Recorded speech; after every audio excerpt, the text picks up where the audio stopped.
Le café est-il mauvais pour la santé? Est-ce qu'il a autant de méfaits que ce qu'on dit?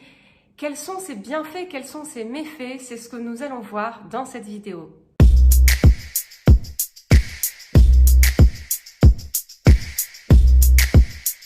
Je suis Florence, naturopathe praticienne en micronutrition. Chaque semaine, je vous décrypte un sujet santé.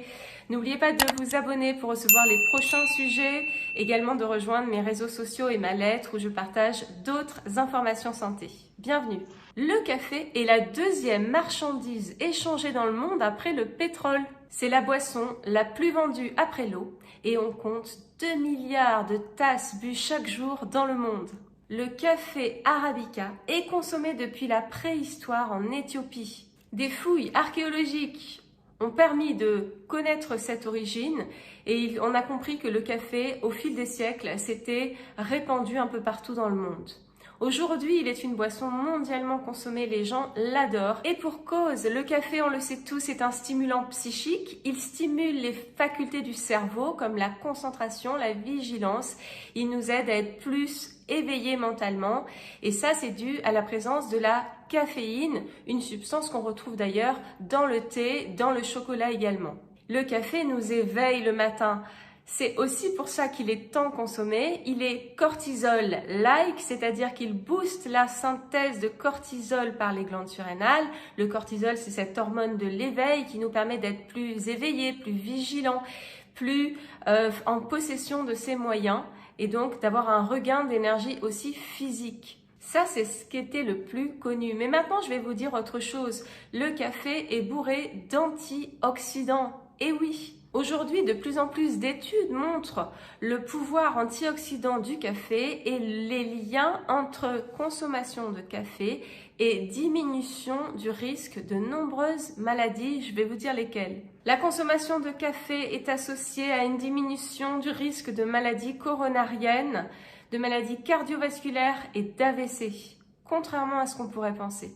La consommation régulière de café est aussi associée à la réduction du risque de cancer, notamment de cancer du foie, et également à la diminution du risque de calcul biliaire, parce que le café est bon pour le foie et la vésicule biliaire. On verra après dans quelle proportion. Ça, c'est les bienfaits. Bien sûr, il y a aussi des méfaits. J'en parle après. La diminution du risque de cancer dans la consommation du café concerne aussi le cancer de la prostate, le mélanome. Et également, on a des études qui montrent la diminution de l'apparition de la maladie de Parkinson. Le café peut aussi réduire le risque de diabète de type 2. Enfin, la consommation quotidienne de café pourrait augmenter l'espérance de vie de 2 ans d'après de récentes études. Je vous mettrai dans la description sous la vidéo des liens internet où vous pourrez retrouver divers articles qui citent les études en question. Le café est aussi un stimulant des sécrétions gastriques. Qu'est-ce que ça veut dire? Ça veut dire que quand vous avez mangé, vous prenez souvent un café et vous savez que ça vous aide à mieux digérer parce que ça stimule la synthèse d'acide chlorhydrique et l'excrétion des sels biliaires pour mieux digérer. Au niveau transit, les personnes qui souffrent de constipation le savent bien, le café a un effet laxatif, il stimule le complexe moteur migrant, donc on va aller à la selle plus facilement. Par son effet antalgique, la consommation de café permet aussi de diminuer les maux de tête et les migraines. Les personnes qui souffrent de migraines prennent souvent un café, elles le savent, ça leur permet de diminuer cette douleur grâce à un effet vasoconstricteur du café. Mais attention, consommer en trop grande quantité, c'est l'effet inverse qui apparaîtra. Le café a aussi un effet diurétique, il augmente le pouvoir urinaire. Saviez-vous que le café a également un effet brûle-graisse? Oui, par son effet stimulant du système nerveux, le café a aussi un effet de libération, de déstockage des graisses pour un effet brûle-graisse. On sait aussi que le café contient des vitamines et des minéraux, potassium, magnésium, manganèse, vitamines B2, B3 et B5. Mais tous les cafés ne sont pas à égalité. La température de l'eau, le choix de l'eau, le temps d'infusion, la pression, tout cela impacte les propriétés du café. Et aujourd'hui, la science montre que le meilleur café pour la santé, c'est le café filtré, mieux que l'expresso, puisque le phénomène de filtrage augmente le pourcentage en caféine et donne de meilleures propriétés au café.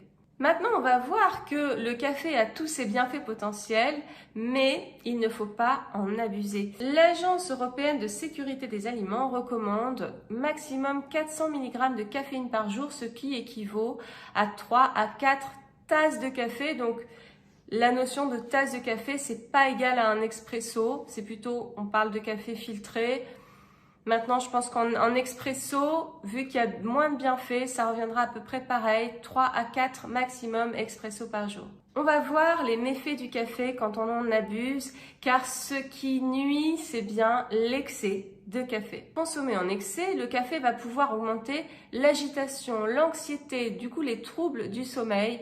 Donc pour cela, si vous êtes sujet à ces troubles-là, évitez de boire trop de café, bien sûr. Également, concernant le sommeil, il y a des personnes qui vont être réceptives à la consommation de café, cela va nuire à leur sommeil, et d'autres pas du tout. Donc à vous de le voir, mais en cas de trouble du sommeil, la consommation de café dès l'après-midi est à éviter. Également, les personnes qui souffrent de douleurs à l'estomac, d'aigreur, de remontées acides, de brûlures, vont pouvoir être parfois sensibles à la consommation de café qui peut agresser les muqueuses par son effet acidifiant, donc à consommer avec modération dans ce cas de figure. En naturopathie, on sait aussi que le café est plutôt acidifiant, donc si on veut garder un bon équilibre acido-basique, de ne pas avoir ni trop d'acidité ni trop d'alcalinité, on doit ne pas consommer trop de café qui aura tendance à faire pencher vers l'acidité. Autre chose qui est à regarder dans l'excès de consommation de café. Si vous l'utilisez pour vous éveiller parce que vous êtes fatigué, pour gérer les problèmes de la vie de tous les jours, cela peut à terme épuiser vos glandes surrénales. Voir ma vidéo sur ce sujet, sur la fatigue surrénalienne, mais c'est à force de synthétiser le cortisol, l'adrénaline, puisque le café stimule cette production, et bien à terme cela va accélérer la fatigue de vos glandes surrénales, donc encore une fois, il est à consommer avec modération.